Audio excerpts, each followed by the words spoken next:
Okay. So This meeting is being recorded. good evening, everyone. We're delighted to have with us author and activist, memoirist Marguerite Penrose. She's one of the very many Black and Irish voices which are emerging at home in Ireland in the last number of years. And her debut book is called Yeah, But Where Are You Really From?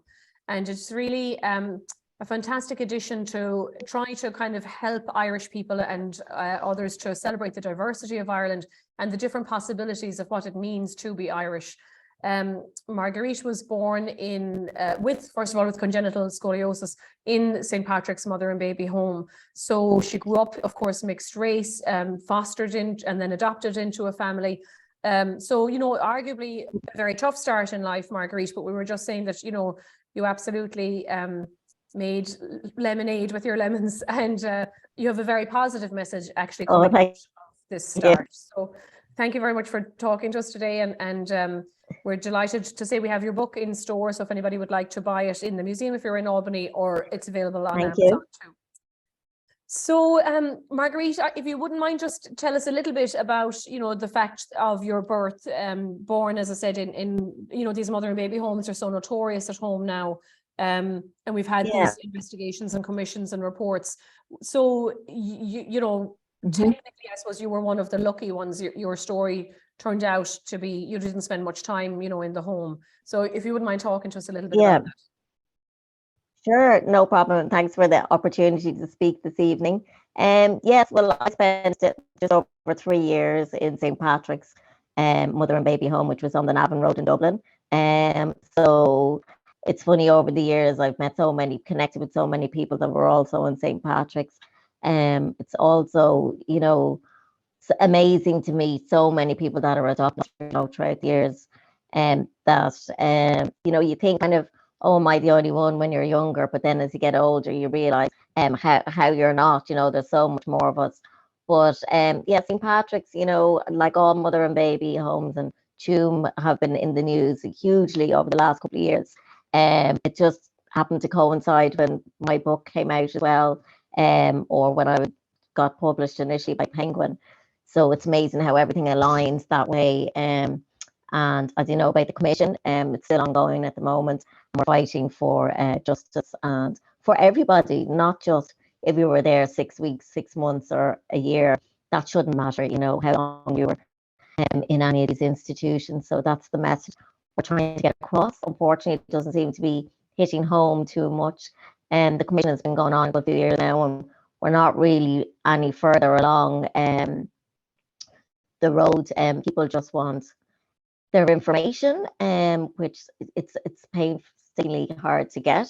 It's a hard road. As you said, I was one of the lucky ones. I got a wonderful family who adopted me from they just over 3, and then I was officially adopted by them then just a week before my 17th birthday. So I have great mum and dad and sister. So I grew up, you know, in a really loving home, spoiled rotten, still spoiled to this day. And they showed me, you know, they never for once, you know, said I can't find my family. Or, in fact, they were the opposite. They were always, we'd love you to find your birth family. They thought that connection would be important. I suppose, you know, looking back, when I look at my sister Kira, I could see how, like, she, you know, to my parents, you know, people, you'd be out with her and, oh, you're so like your mum, or you're so like your dad. And I'd never had that, you know. So all those little experiences mean a lot. And it's about your identity. It's about fully knowing who you are and where you've come from. I only had one piece of paper from the adoption board, very little information on it, and the year my mum was born and her name and a little bit about her family. And then my dad was even less information. So you kind of grow up wondering all the time, you know, who exactly 100% am I, you know, Marguerite, shaped by the... Just to kind of ask you, because I think we're trying to keep an eye on the news here, and it seems, you know, like we've had the Ryan report, and then we just had the one in 2021 where there was definitely a bit of backlash, because apparently, even though there was, you know, a judge and a historian on the committee, the records were not fully taken properly. There was things missing from it and all of that. Is that the report that has now said they're going to seal everything for 30 years? Like, so we really can't, people who were left in a home cannot access their records. Is that right? Yeah.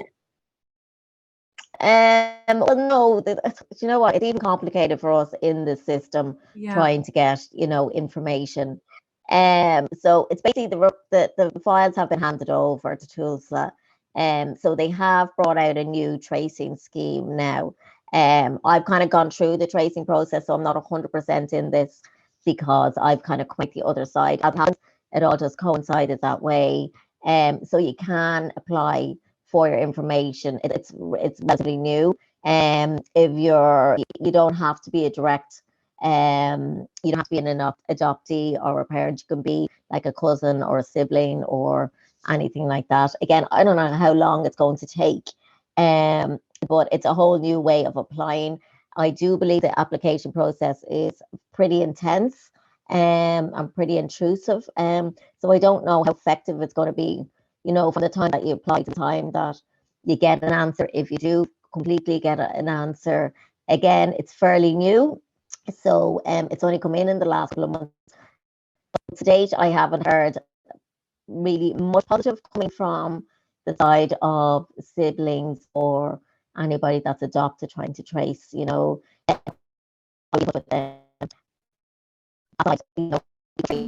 Marguerite, can you just check your microphone? It's gone a bit crackly.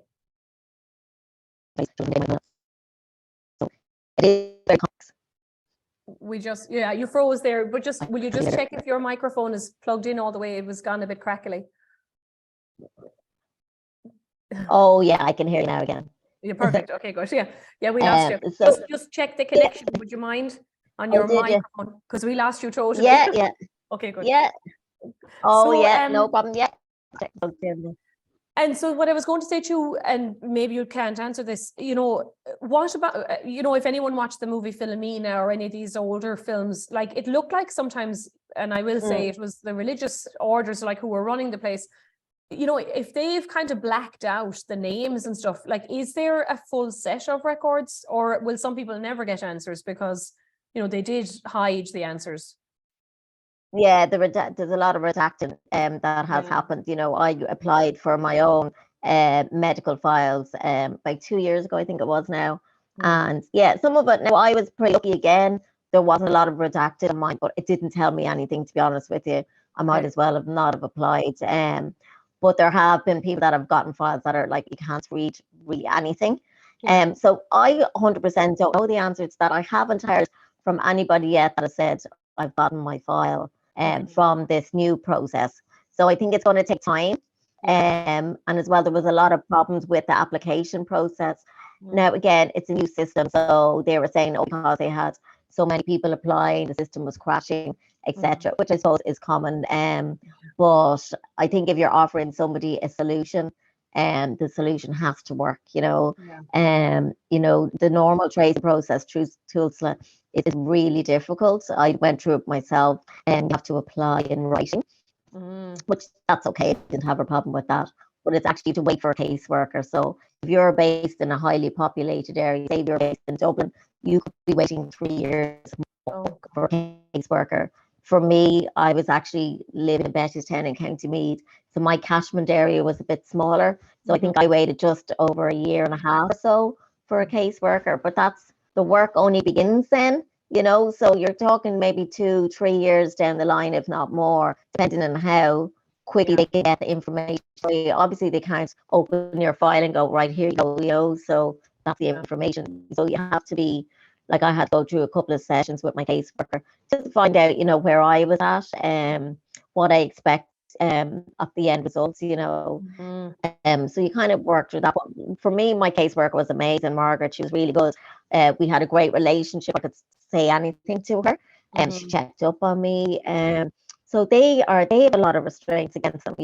As I said, they have your file in front of them, but they can't just say, this is your information, here you go. So, which I understand as well. But I think decisions that were made years ago by mothers, or parents or whoever brought these mothers to these places, of course, lots of people have changed their mind, and we have the right to our information, right to our birth cert to know the Mhm. information on it, So, and with like of Google now, it's very easy to try and trace people yourself.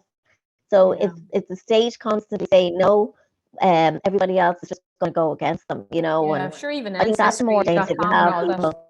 Yeah. Exactly. And you can't blame people, trying to find this out. As we were talking about earlier on, people are getting older, there's people way older than me in their 80s that are still waiting for information. So, and it's heartbreaking that, people have died not knowing their Yeah. information, or they might have missed a parent by a very short space of time being alive to reunite with them, or have the chance, the opportunity, to Yeah. reunite. So that's No. the sad part. Well, and you write very movingly in your book about the different experiences like that people have had, so I mean, on one level, of course, it's probably more complicated for those of you who are biracial, because a lot of the times it Yeah, is the dad who was like a medical student or in the army, and may not have even reported exactly. being. Yeah, And I yeah, would say, yeah, Margaret, yeah. that seems to be, 56,000 women were recorded in these homes, and not one father, is kind of I held know, it's accountable, frightening, or isn't it? yeah. Yeah, yeah. And I think that's, I mentioned it just briefly in my book as well. I think, not all fathers were bad. There Yeah. was, I have heard of stories where it's like, we didn't have a choice. We were just told Yeah. that the mother was gone, or the girlfriend or wife was gone, and that the child was no more, So we can't necessarily say that it was all the men's fault. It wasn't. So No, that's the sad part about, the men sometimes didn't have a choice. yeah, So as you said, 56,000 women, but not one male, accounted for. I mean, that alone speaks volumes. And it's scary to say. I think it still happens today. Women are yeah, having children, and yeah, nobody knows about it. yeah, There's every family will have some type of skeleton of this nature in its closet. The amount of people, especially since writing the book, the messages I receive from people, friends, relatives saying, "Oh my God, you know what? Such and such has said to me that their auntie had a child 25 years ago." So it's all coming out, which is a good thing, yeah, because this is how we got to the state that we're in now, because of secrecy, and they ruin lives. There's women out there that, God, you don't blame them. They just solely focused on trying to get information. There's children like myself, looking for answers, looking for family, and you don't know where to start. Like, I found out during my tracing process, towards nearly the very end of it, that, oh, actually they had my father's name on file all along for 48 years. wow, Yeah, yeah. yeah, That yeah, wasn't in the book, 47 years actually. there. Yeah. Oh no. No, it wasn't in the book. No, no, because kind of before my tracing site came up, my book was just finished. So it's crazy how that happened. Yeah. But yeah, I'd gotten some information Oh, that's through a great. cadet that lived in Zambia, a Mhm, son of a cadet that lived in Zambia. So mhm, I approached a bit of information to Tulsa, and I gave a list of names. mhm. One of them was my father's name. But when I gave the list, they were like, "Oh, we thought you knew your father's name." And I Mhm, was like, "No, I didn't, because mhm. that's what I've been saying from the beginning." So Yeah. the fact that it And was you knew, there, like, he had visited it's you strange. when you were a tiny baby, like he had visited the home twice. Is that? Well, well, we're not 100% sure on that. Oh, Again, information isn't always correct. mhm. I don't know about that because of the timing of when he would have left Ireland. He was Okay. probably here for about 2 years, but he definitely knew of my existence. I wasn't born prior to his departure, Okay. but we did hear stories about that. But again, that's not confirmed, so I don't know. Yeah. Yeah. And that's what's happened to a lot of people. We get information, but we don't know the truth from the lie. Yeah. And So Marguerite, that. you write too, that you were very lucky to have been born in the 70s as opposed to the 40s or 50s, particularly given that you had scoliosis. Like, it is very Yeah, likely you would not have thrived or survived your infancy, like in a home, had it been decades. yeah, definitely not. Yeah. Yeah, in a way, okay, I didn't come into the world in the best possible way, shall we say. but I have been blessed that everything that has been thrown at me, I've gotten through so far with huge help from my my brilliant family and friends and my sister and obviously the medical teams that have helped me throughout my years. But yeah, like a couple of years earlier, I don't know, or if I hadn't have been fostered by my mum and dad at that stage, would I have made it to the next stage? Another less than a year, I probably would have went on then to an industrial school. I'm sure that's a whole other story that we know of as well. So, but then, I like to think that I am a strong person that, but thankfully I don't have to bring my mind there. Because, I was given such an amazing opportunity and a chance. And, my mum and dad always said to me, when I was younger that my mum, was aware of the type of family that I was in, and it was important to her. Yeah, which is great, that she did want only the best for me. And people will think, why were these women giving their kids away or putting them into these places? But sure, they didn't really know what they were, or they didn't really have choice. So and my mum did, choose to have me, which was a huge issue back then, obviously due to Catholic Ireland having like a mixed race, biracial child, and then with disabilities as well. So, times were very tough. Nobody had money. There was a lot of stigma in the world, unmarried, pregnant. We've heard it all. We're still hearing it to this day.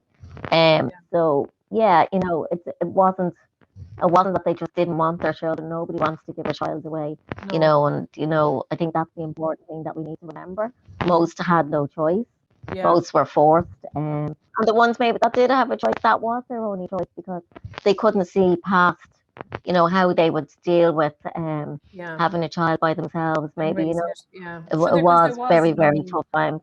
Yeah, yeah, Yeah, they wouldn't have had the care, or the support, maybe, yeah. Still difficult for women having kids by themselves now. So what would have been like back then if we can try and think back then, So I never thought for one minute that, my mother's decision was an easy one. In fact, I think, when I think back at how she had to live with that, that's what kind of upsets me, and that would have been, what she was left with for the rest of her life to think about, which is so unfair. But it was good that I suppose by the time I was getting fostered, that she knew, it's just before my 17th birthday, so she knew I was in a good family and she had to a good sign those life, papers then. Exactly, and again, that must have been horrible for her. Very traumatizing. Years later, like to think, years later, and I think she thought at the time that she had actually had me adopted years ago. So I don't think she was aware that that wasn't the case, So that had to be brought back up again, all those memories, and as I said, nobody forgets, having to give away their own child. So, it must have been very painful for her. Yeah. And Marguerite, you don't know whether she married and went on to have you don't know anything about that side of her life. I do actually, yeah, I do actually. Again, I learned of it just as the book was done. It's really weird how it all happened. Yeah, so yeah, my mum, unfortunately, she passed away in 2014, cancer, and I always knew kind of growing up that I had other siblings, but I was never confirmed whether they were male or female or how many from Ireland. So I since learned, that I have two brothers and a sister, and so I found that out. Dublin? In Ireland, in Dublin. Yeah, I found that out a week after I submitted the final draft of the book. And I got to meet my two brothers the week the book was launched, which was December last year, or no, the year before that. And I met them on the Monday, and the book was officially announced by Penguin that Thursday. So it was a very stressful week. But yeah, now I haven't met my sister to date. But yeah, I have a great relationship with my two brothers. It was like we were never separated. They're amazing. They're the best brothers a girl could ever dream of ever having. So yeah, and we all get along great, but they get along great with my family as well. So that's been a really positive thing. And again, that's important for me to state that is because anyone going through the process, you tell a lot of negative stories, Yeah. and that's what put me off tracing for a long, long time, because Okay. nothing can prepare you for this process. It's tough. You're waiting all the time. Am I going to get information today? You'd have a call. Like a lot of mine was done through like what we're doing now, Zoom, because it was during COVID, so I couldn't actually meet my caseworker. So every call, I was like, oh, I wonder, am I going to get any information today? Yeah, so it's great having that information and getting to know family slowly but surely. I've met my mum's sister and a cousin so far, and I've met a few other relatives. So it's kind of just over a year now. Unfortunately, the relationship with my sister is hasn't developed yet. But that was something that was prior to me coming back into the family. So you know, and everybody has their own issues to deal with, and I'm fine with that. You know, my brothers and I, we're just getting on with it, the three of us, you know, and with my family, and then you know, I've nieces and nephews through them as well. So it's worked out well, and so that was a big development. Yeah. And you So feel like and people it was funny enjoy how that. the book was done.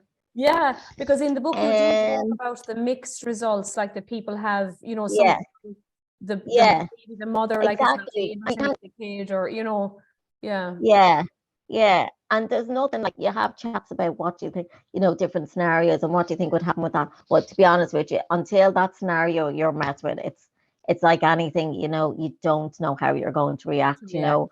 I Yeah. always had a feeling that my mum was no longer with us, that she passed away.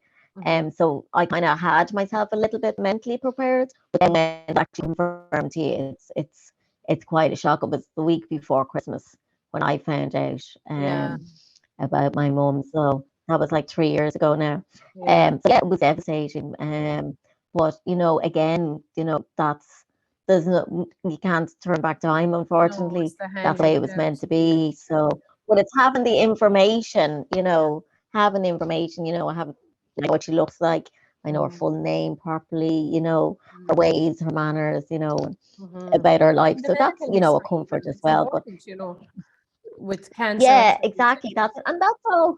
Yeah, and sometimes people just want their medical history. Sometimes people just don't. That's all they want. You know, so it's not necessarily everybody's looking to someone's door and say, "Hi, I'm your son," or "I'm your daughter," or Yeah, and a whatever. Hallmark movie. So people, yeah, people need to be listened to. Like, what are you looking for? What are your expectations? You know, but I think if somebody was told, right, we can bring it to a certain point, and we'll, you know, if your mother is still alive, we can go and we can say, you know, that you're there and you're willing to meet. And even if they come back and say no, they're not, or they will meet you, I said, at least you've kind of gotten to a point where you know that you've got that far and that you tried to do something and that they tried to help you. But I think it's just the fact that you're fobbed off for so many years, and it was like just not allowed. You had to have a different birth cert, you know, with information gone from it. So it's so complex, you know, even for an adoptee. You know, I'm like, how are people that have been in this experience really supposed to understand? But you can only understand if you're listened to, you know, and that's the thing about the government, you know, the commission, you know, you know, lots of things in the commission were so wrong. So they asked for our account of what happened to us. We gave that account, you know, in good faith. We brought up painful memories. Nobody wants to be bringing dredging this stuff up time and time again. But yet, in order to get somewhere, in order to educate people about, you know, what's so wrong about what's happening to us, we have to. So to then be told that, oh yeah, you said this, but the commission says that never happened, you know. So that's kind of the heartbreaking thing. And No, the you said betrayal, yeah. there, you were talking off there, like we've had to repeal, you know, that's worse. So, you know, we need to be kind of the same type of campaign for mother baby, you know, are behind everybody else, you know. So we need to start making these the same type of campaign. You know, personally speaking, you know, it's easier for me now because I have a lot of my information, but that's only in the last 2.5, 3 years. So and again, I think writing the book, the journey did help me because I had to talk about it over and over again. You're writing your story and you're editing, and I had somebody with me, a mentor, helping me and asking me the right questions or going back over things time and time again. So it does bring your mindset to a different place. You have to go back and visit places that you might never thought. Like, I remember stuff that I never thought I would remember. Things came back to me once I started speaking about it. So it's a tough road, but I honestly would encourage everybody that has that idea to do it, because you just have to say, for me, it was about the truth. I just wanted the truth, and I was going to deal with whatever came up, like when I was told that Rather my know mum had than passed not away, know. I knew. Yeah. That's it, and that it gave me a sense of, relief to say, okay, well, I know the answer to the question now. I don't have to be guessing every year, is this her birthday? Is she alive? What's this? Do I have brothers and sisters? How many of each? Auntie, uncles, the whole shang. The absolute, like, when I look back now, I'm like, I don't know how I got through all that, Yeah, because without it's a form of torture, knowing. really, isn't it? Like looking at everyone on the bus, could Yeah, that be her? Yeah. yeah, it is. And when you'd hear, like, I knew my mother's maiden name, so anytime I heard that, I was like, oh, could they be a relative? Like, it brings you straight back, Yeah. to thinking, that way. So it's peace of mind for people. Absolutely. But like, we really hoped the commission was going to do so much, in a small way. I had a glimmer of hope to think, what, well, maybe they would, it's the same thing over and over again, and as we said about the records, or when they took the evidence from us, I don't know whether you remember when they said, came out a few months later, when they said that they wanted it to be rechecked by independent body again, and then we're like, oh, we actually don't have the records anymore, we got rid of them. Yeah. So, like, why would you get rid of? And then all of a sudden, when it was uproar, they found them again. Yeah. So that, And like, Margaret, that's none of that makes sense. That was a judge and a historian, a well-respected historian. Like, they know about keeping statements and depositions and records. records. It made no sense. It was scandalous. Yeah. Absolute scandalous. I was like, if we didn't rile up and say, oh my God, how could you do that? Their records, nothing's ever deleted anymore, as we know. That would have all been transcribed. And, they said that the files were deleted, basically. But then when there was so much uproar about it, all of a sudden they were back. They found them on But I was like, laptop, that just proves how corrupt it is. That's what I was going to I ask had you. no faith from that day. Yeah. Like, was no it corruption or incompetence, or like who allowed that to happen? Yeah. Again, we're never going to know the answer. They were looking into what happens. But everything is, like tribunals years ago, they don't do them anymore. That's why they're called commissions. But it's the same thing. Like, how many tribunals went down the same road? I know. Thousands, millions of pounds been spent. Then somebody has to oversee what happens because something's gone wrong. Yeah. And you're in this cycle again. Yeah. So the commission to me is exactly the same. I have no faith in any of the results that are going to come from it. Even what they're offering as compensation is absolutely scandalous. And your time, it's all about, how much you spend, how much time you spend in one institution. If you're in this place, you're not entitled to anything. Like, you're talking about human beings, I know. The animals, entire life, and altered by it. Yeah. Exactly. Yeah. And the compensation is really horrendous as well. It's, all worked out in years. And I'm like, how can you put anybody's life into a number of years? The ones that were sold into adoption in America, I mean, sure. Yeah. And they tried to say that didn't happen. And fair play to people that came out and said, I raised two lovely children from Ireland, and one man actually came out and said, I have the receipts. And there was a nun had testified about going on a plane and coming back, literally turning around after exactly. So you'd have more respect for people if they put their hands up and said, you know what, this happened, we have to try and make amends. But saying this happened and then being more corrupt about it is not going to get you anywhere. And I know it's not people in this time paying for people from years ago. They're saying, oh well, nobody's alive anymore that was involved. Like, You know, it's mind-boggling how they can get away with the statements that they make, you know, Yeah. and sleep at night, you know, with conscience. I don't know how. And you know what I was thinking too, Marguerite? I Yeah, can't remember. I know that when Enda Kenny made his speech as Taoiseach, I thought that was beautiful, like where he talked about, and you know, he kind of did more blame the church at one point. You know, I can't yeah, remember if it was Micheál Martin or some. There was a speech given kind of recently where, you know, I didn't fully agree with it, and you know, I could be wrong, yeah, but he was kind of saying like Irish society, which I absolutely accept. You know, everyone knew there was a mother and baby home in the town, but it kind of yeah, absolves the church a little bit about the how much fear people yeah, lived in, you know, and that yes, people were afraid of exactly. gossip and all this, but I didn't think it was fair kind of to blame, you know, people when actually there was a power structure in place that people were afraid of, you know, and Yeah, I thought that and was I, kind I of, agree with you. I agree with you. yeah, Yeah, it was, and I think it was in poor taste to say something like that yeah. because at the end of the day, the Catholic Church had the power, plus the government bodies And the behind it had the government, power. yeah, So you know, yeah, yeah, like they are just as much to blame as the Catholic Church, you know. yeah, And I think, you know, it took one to do the other, you know. And yeah, when you hear the stories about what happens and how the exchanges were made, yeah. you know, and about the investigations that went on, inspectors that went in, I think it took one person at one stage to go in and see that kids were malnourished, Yeah, and say, well, what's happening here?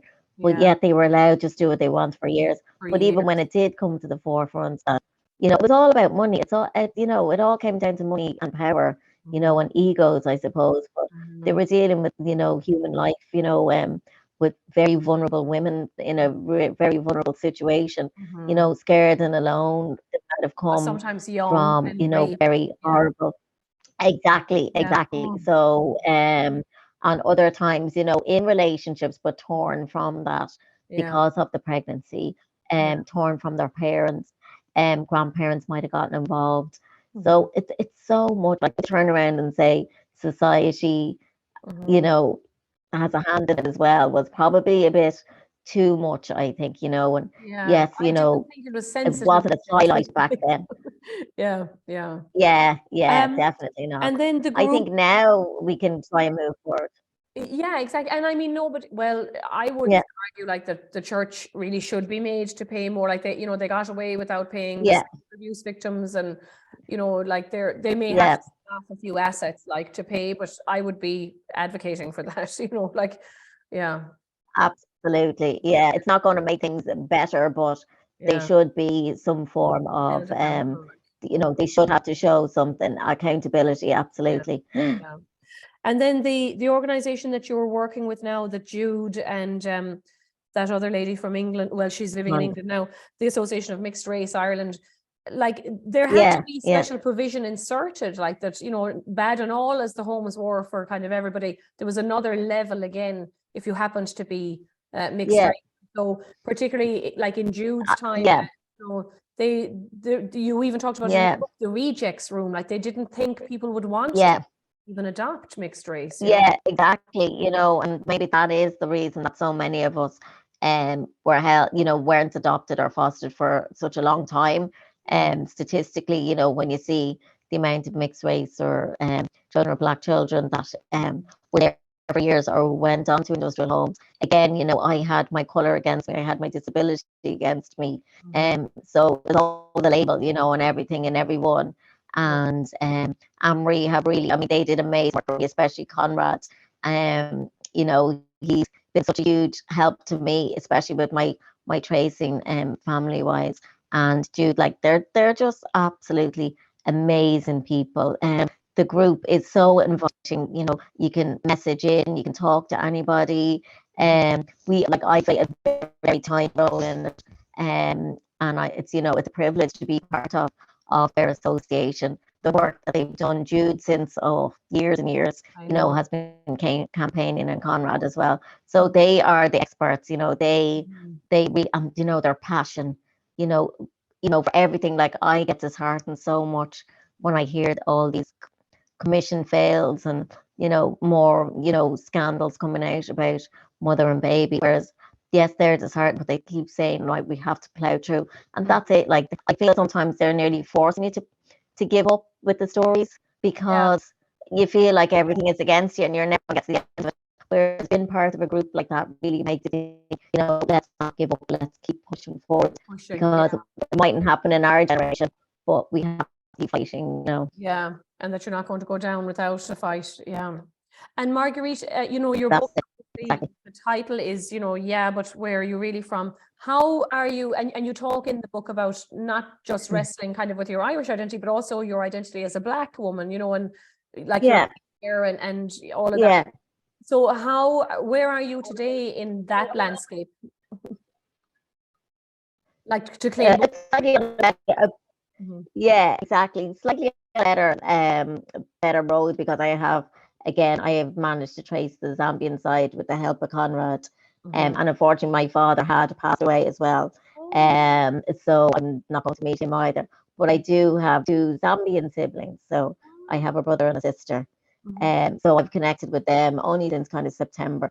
I actually haven't told many people yet, because just everything that's happened in the last year and a half, 2 years, it's been crazy. So and they're lovely. I haven't met them yet, and I'm hoping to eventually meet them, but we chat all the time.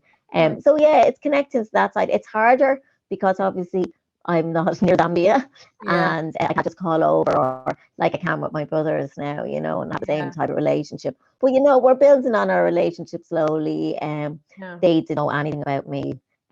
So again, it would have been a huge shock. I had to do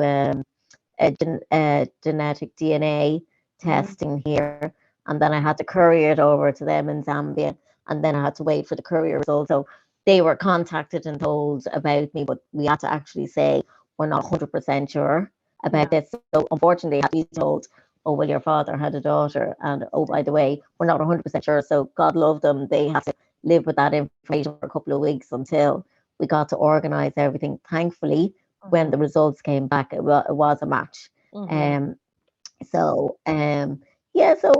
like, I feel like I have more of that identity now as well. They send me pictures of where my dad was from, or our dad was from, I should say, and slowly building on that. So everything is kind of come together. It took time, but again, it's a lot of information to digest, and the way everything happened with me, it was the book, it was my mum's family, it was my father's family, and it was all just coming together at the same time. And I was like, oh my God, I've so much to do, so much to try and take in, and trying to spend time with my family, trying to spend time with my brothers and their family.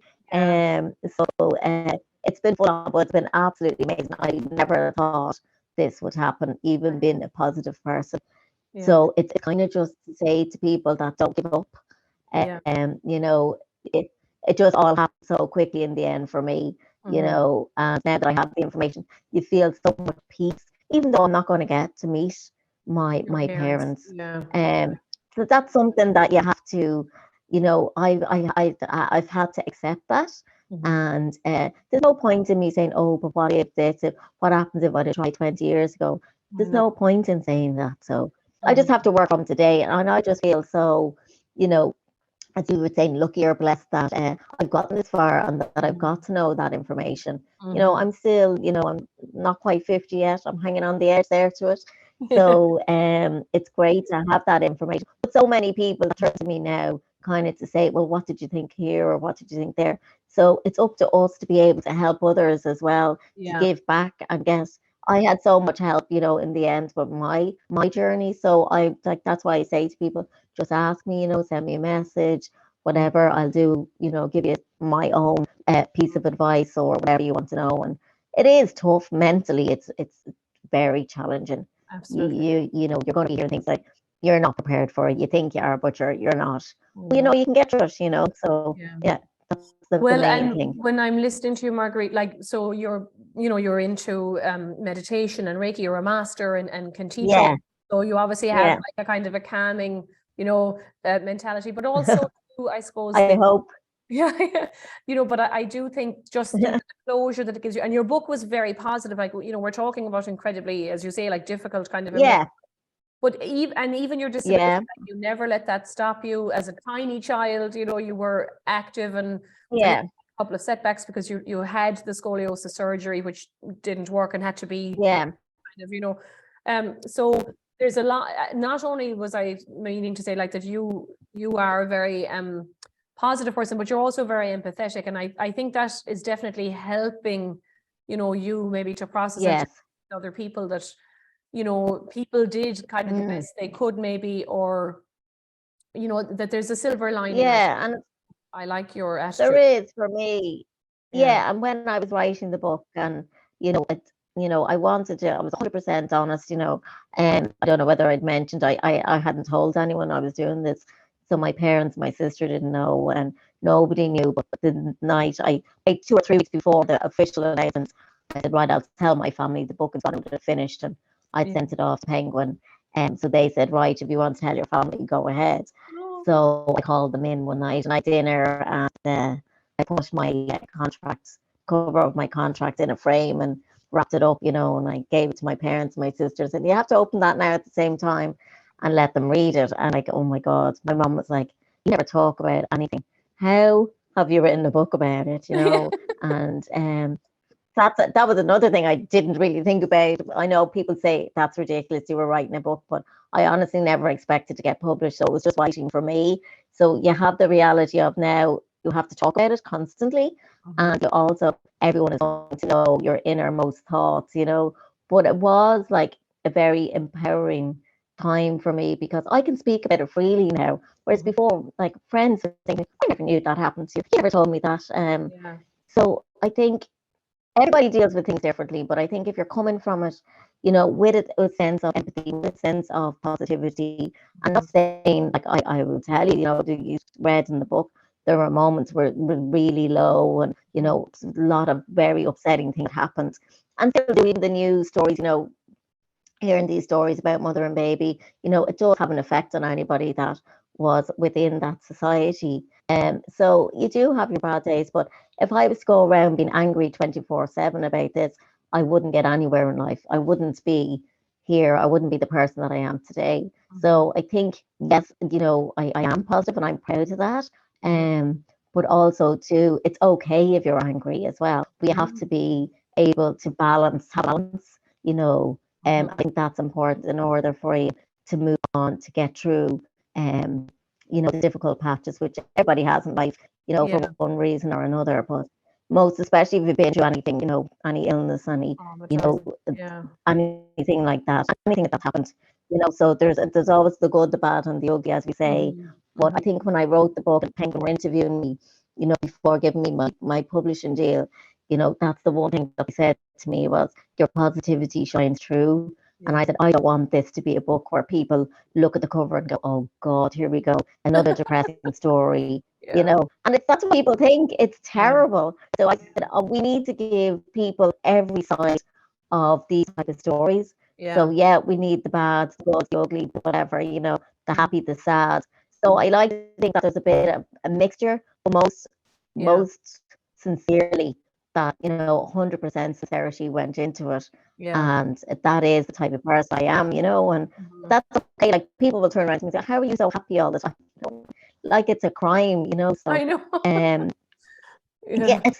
I find that really strange, or some, God, they're very happy today, aren't they? People would say to you, and I'm like, oh my God, I think that's brilliant that they're happy. What do you want them sitting in a corner crying? Yeah. So I think we need to embrace that, but definitely meditation, all that working on yourself. Yeah. Really, in society today, society is stressful, Mhm. work is stressful. We lead busy lives, Mhm. and the world is a stressful place. So you have to be able to try and control as much your own body as you Yeah. can, and your mind. Yeah. And you have to work on yourself all the time. It's not that you wake up and you're like, oh my God, I'm fine and dandy today. No, you need to say, well, is it a bad day or is it a bad 10 minutes? So, Mhm. all right, I'm not having a great time at the moment, but, I know tomorrow's another day, next week, or, so Yeah. yeah, there's good and bad in everything, I suppose. Well, and I think too, Margaret, sunshine is the best disinfectant, and to be able to give voice to something that we kept silent Yeah, about as a country for so long too. And as you exactly. said, the good, the Yeah, bad, and the yeah, ugly, but you know, and it's not that we're, you know, saying there shouldn't have a victim narrative, but, you know, there is great hope possible for people with the worst start in life. And so it's important to kind of see that you can kind of your own narrative after a certain point, you know, and choose kind of what happens. Yeah, and I think that's a great point that you made. Yeah, like no matter what your start in life, you know, everything is a choice. That, you know, everything that we do in life is a choice. Every day, everything, you know, every word we say, we choose to say subconsciously, or, you know, so it is, you know. And yeah, I didn't have a great start. Nobody, you know, you wouldn't wish it on anybody, but here I am today. And there's many, many people, you know, it's like people that, you know, God forbid, have an accident or something, you know, and they have to start from day one and build themselves up. You know, anytime I've been in hospital very ill, it's like, oh God, not again, or what's this, or I have to say, no, I can do it, I can get through it, even on the really horrible days, and I've had a good few of those. But to come out the other side is, you know, and you know that your strength, everybody has the strength within them. So I think it's just really important that you hear a lot of the good stories and the bad. You know, it is a mix, but the positive stories have to shine through, and people have to be able to listen like that. And that's what I stress to Penguin is this is a story of hope and positivity. It's not a what was me, this is what happened, and blah blah blah. It was nothing like that, you know. And it's great that, you know, the message I got, feedback I got back and still get to this day is that, you know, everybody got that message, which is great because that's what I wanted, you know. And I think people will listen as well. And everybody's journey is so different in life, as we know, so you have to hear it all. And Marguerite, just to kind of finish up, and unfortunately we might be touching on a kind of a negative story, but we were talking before we about the news recently in Ireland, and, you know, Ireland is struggling a little bit with our influx of both immigrants, refugees and all of that. And we were saying, you know, we don't really handle it great in Ireland because we have this system called direct provision, which unfortunately kind of victimizes, you know, a lot of the refugees. They're not allowed work, you know, they're kind of maybe communities are a little bit overwhelmed sometimes with the numbers, you know, of them. We saw on Monday in Ireland, there was both protests against, but also protests, you know, against them. So people came out to support immigrants and refugees, but Ireland will certainly have to kind of grapple, like we have changed a lot in the last 15, 20 years in terms of, you know, more progressive laws, but also, you know, population is up. We're over 6 million now, and we're not just a white Catholic country. And so, you know, we're wrestling with that a little bit, which of course you wrestled with all your life. Definitely. But so we have a bit of maturing to do. And I think, like we've a long way to go. We've come very, very far, much further, than 10, 20, 15 years ago, but we still have a long, long way to go. You know, as we were talking about previously, you know, we become so multicultural. Like most people embrace that and think it's wonderful, but there are a large majority of people that don't. So again, I spoke about, you know, children in school, how multicultural schools are, but yet the racism is even greater again. So it's all about education and educating your child from a young age about racism, about acceptance of people. And I think, you know, a lot of people think it's up to the schools to be doing this. It needs, personally speaking, I think it needs to start at the home. You know, lead an example. You know, you know that, you know, the world is for everybody. It's not for a certain type of individual, a certain color, a certain height. You know, whether you're disabled or not disabled, it's for everybody. So I think that's the message. Unfortunately, there has been a lot of rallies, you know, in Dublin and across Ireland the last couple of months, and it's growing. So that's quite worrying. There was a statement made by the Dáil there on it. And I think we had kind of underestimated that threat because we were very proud of ourselves. I've certainly said it here on different talks, like that, you know, we don't have a political party, but it is kind of it's kind of sneaking in now on the fringes, so we'd have to be careful, you know. And that's the thing, is like, you know, we're looking at America, you know, everybody thinks that these situations aren't going to happen in Ireland, but you know, the years tell us they do. You know, you look back a couple of years, what was happening in the States is slowly creeping into Ireland.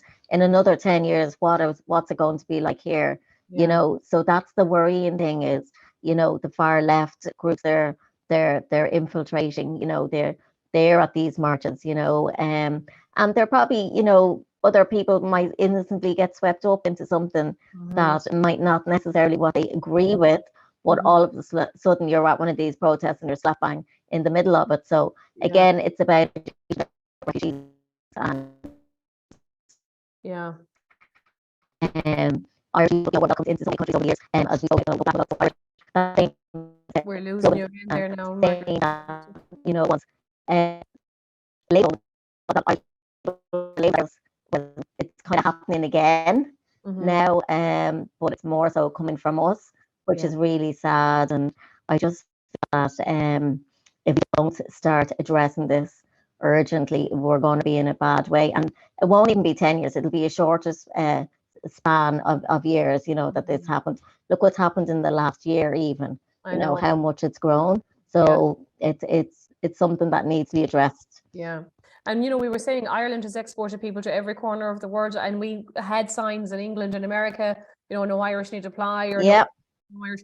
So of all, you know, we should be more empathetic to strangers to our shores, you know. So let's hope. Absolutely. Like, hopefully that, you know, going forwards, that, you know, that we can prove that, you know, we are a welcoming country. Yes, and like every country, we have our issues and we're small, and you know, we have a big homeless society.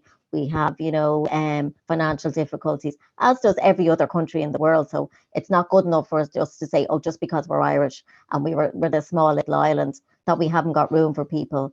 Yes, you know, we can't take in everybody like every other country, but we have to be able to help as many people as we can. And we have to be able to recognize that people are coming here in the most horrendous of circumstances, you know, and we have to show them empathy and welcome them without the fear of people outside, vigilantes or whatever type of groups that you want to say. They're, you know, the message is very wrong that we're giving. There's innocent people inside, mothers, children, fathers, grandparents, you name it. How would they feel if they were doing that to us in our homes, you know? So I think we have to take a long, hard look at ourselves. Yeah, like we have to, System is the problem. You know, like, Exactly. That's it. Like if I was in a hotel room or in a big, huge hall amongst 100 and something people for whatever, weeks and weeks, and then how am I going to react? Yes, of course they're angry. You know, fights are going to break out. Absolutely. You know, Murphy's Law, we say at a pub on a typical night out in the pub in Ireland, you know, there's fights. And that's just a couple of hours together with people. So yes, it's the system that is broken, you know, and we have to be able to fix it. We have to be able to offer a better solution, you know, for everybody, whether you're a refugee or you're not a refugee, you know, about, you know, the crises that are going on, you know, and it's every country, it's not just us. Whereas if every country was to say, well, we can't speak refugees, you know, the world would be in an even worse state. But not allowed to get to that extent that nobody is welcome here. Yeah. Well, no, and you know, I think your work has been amazing. The book is brilliant. You know, obviously you're working now in healthcare at home in Ireland, and you know that must be very interesting for you too, because you've been through the ringer yourself. You know, so I'm sure you're people call you. But thank you so much, Marguerite, for taking the time, you know, to talk to us. Thank you. I want to read the book. My pleasure. Beautiful. And thank you so much. It definitely is a lesson to all of us, like that, you know, you can overcome, and it just, you know, that there's a way to acknowledge suffering in your life and hardship and liabilities kind of thing, but that, you know, we really are encouraged to move upwards and onwards, and it would be better for everybody, you know, if we kind of saw that potential in everyone else's life as well. Yeah. So thank you very much. And we're back next week on the 16th with Devlin Barrett. We'll have Devlin Barrett in-house next week on the 16th to discuss his work with the Washington Post. He's a reporter on the justice system. And of course, that'll be very interesting for us here to talk about Washington, D.C. But thank you very much, everyone, and good night.